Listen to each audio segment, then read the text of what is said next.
All right. What is up, everybody? Welcome back to the channel. Today we are going to be taking another walk around beautiful Puerto Vallarta, Mexico, in the state of Jalisco.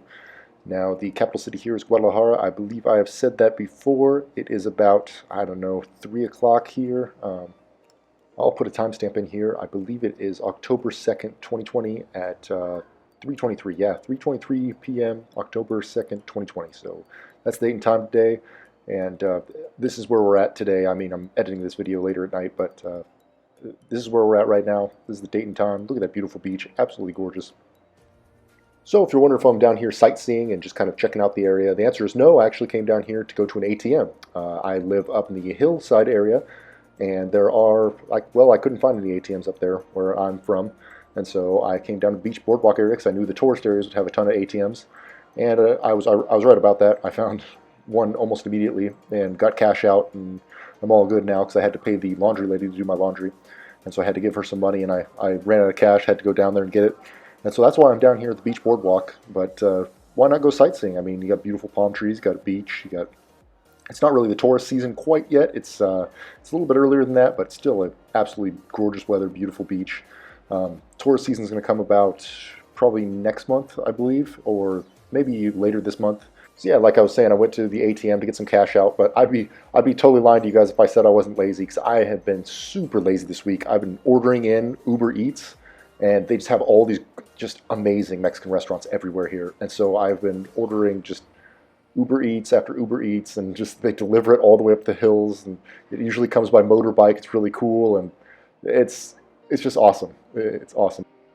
Yeah, just looking down this coastline, looking all good, everything's looking nice, can't complain. There's a dog chasing a bunch of birds, a bunch of pelicans actually. The pelicans here are pretty big animals. If you've never seen a pelican, it is a big bird. But yeah, the main reason I order Uber Eats is because even though you pay a premium, man, that premium, it's so worth it having that food delivered directly to your door, and especially when you're in a non-English speaking country. Like here in Mexico, they speak Spanish, that's the native language here. And so every restaurant you go into, you got to know pretty much all the menu items.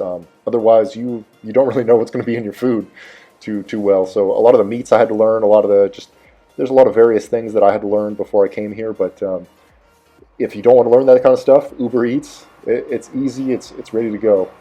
You just load it up on your phone, you load the app up, you kind of type in where you want them to deliver to. Usually it just automatically gets where you're currently located, and it just delivers it there. And then you order what you want, and it comes right to your door, and they deliver it, and the fees, everything's included. It's all prepaid. It's great. It's a great service. It's like Airbnb, but for eating, and it's fantastic. By the way, if you guys have never stayed in an Airbnb before, I have a $35 off your first Airbnb link. I'll try to find one for Uber too, or not Uber, yeah, Uber Eats. I'll try to find one for Uber Eats too, but I don't know if they have any kind of discount codes or anything, but I'll try to find one. Yeah, I actually had a friend that asked me, he originally goes, so why'd you come to Mexico?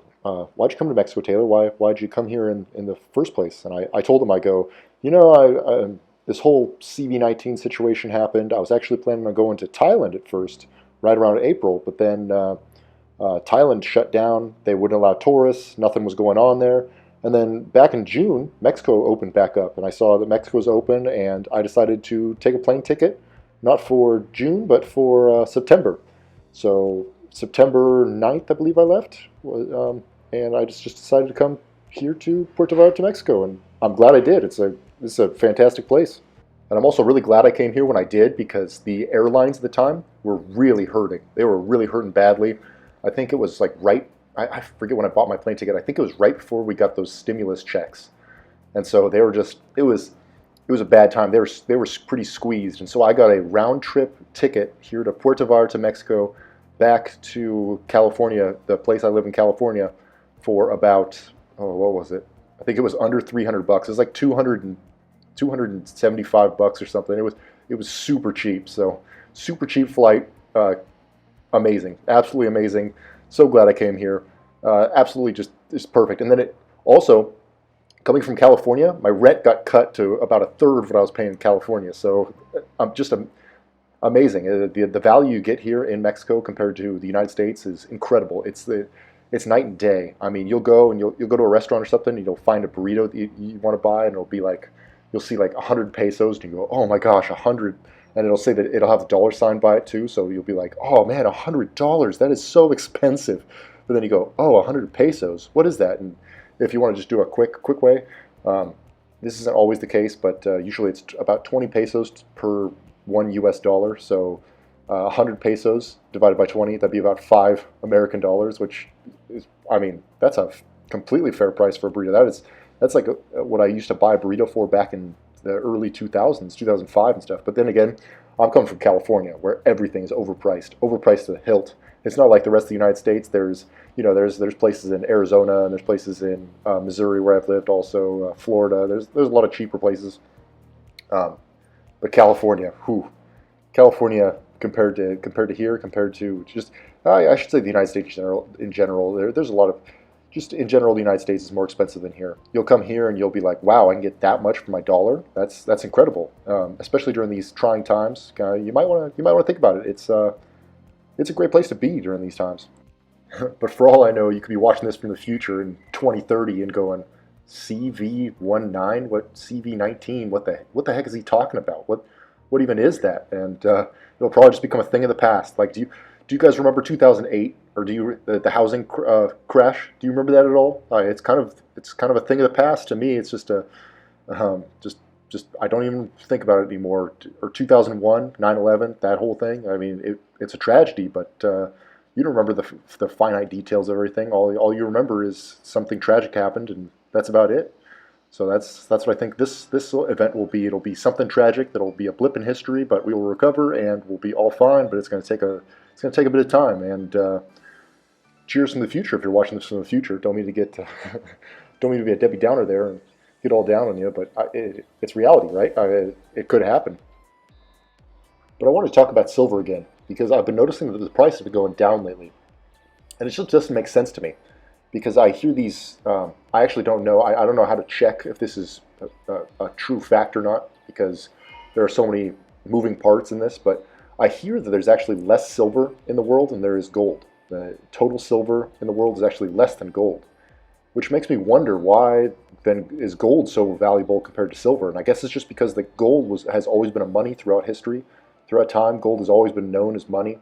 Whereas silver actually has industrial uses. Silver is used in lots of different things, like Band-Aids. They use colloidal silver. They basically take silver and they put it into just various different things that will, like solar panels, for instance. Silver is very reflective, and so it's great in solar panels, and it's great in electrical connections, that kind of thing. So it's great for industry. And then I know they also used to, I don't know if they still do or not, but they used to plate computer chips, the CPU boards, with gold-plated microchips. Well, not the microchips themselves, but the actual connectors, the actual pins would be gold plated, and so it would just have better electrical connectivity. I don't know if they still do that anymore. I don't know if they still use precious metals. This is kind of cool. This is a lady standing just kind of in a rock statue area. I guess they just want tips. They're just standing there all day. I don't know what they're doing. You know, that kind of reminds me. You see all those actors, and you see all those, not actors but performers in big cities like San Francisco and New Orleans, kind of the artsy cities, Austin, Texas, those kind of things. You'll see them, and you'll see the people just hanging out in the park and doing events and stuff, and doing dances and having like a tip box outside and whatnot. That kind of reminds me of that. And I wonder how much those people make per day. Like, honestly, I'm sure there's a huge range between them. Like, I'm sure some people make a lot more than other people, but I wonder what the average is. I wonder if they're making, more than your average salary, or when you count it down to bolts and cents, if they just per hour, if they're making more than the average person per hour, or if they actually make a lot less. I don't know how they do it. But here's a beautiful statue. This is a mermaid, and this is supposed to be a merman, I guess, guy with a trident. I don't know, pretty cool. Actually, really cool. But yeah, like I was saying, the value here you get in Mexico is insane, especially here in Puerto Vallarta. Well, I'm sure it's even better in other areas, to be honest, because this is kind of a touristy city. This is actually a big tourist city, and so I'm sure the prices are higher here, especially once you get towards the boardwalk and you get towards the nicer beach area, resort areas. You can see the prices going up, especially at the restaurants compared to kind of back in the neighborhoods where you kind of have your just local restaurants. Those are where the real deals are. But just Mexico in general, wow, talk about a bang for your buck. You get way more for your money here compared to the United States. The United States, I feel in some areas it's kind of rip-off, like our healthcare in the United States, not very good, not good at all. But I'm sure there are many things here in Mexico that are actually more expensive than in America, especially the imported stuff from America to Mexico here, like cheese and stuff. I've noticed cheese is expensive. I don't know why cheese is so expensive, but it's expensive here. And here we just kind of see the lettering, the Puerto Vallarta lettering. Beautiful, beautiful. There's kind of artwork on each one of those letters right there. Try not to film these two ladies too much, but hey, if you're in public, you're going to get filmed, especially when you're in the biggest tourist area possible. So it is what it is. But anyways, just want to say thanks for watching, guys. If you like videos like this, make sure to hit that thumbs up button. Helps the channel out and helps with the YouTube algorithm. And hopefully the BitChute algorithm as well. I actually don't know if it works for the BitChute algorithm or not. I tested it out. Try it for me. Let's see if it works.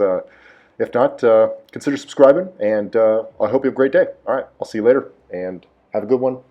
Peace out. Bye.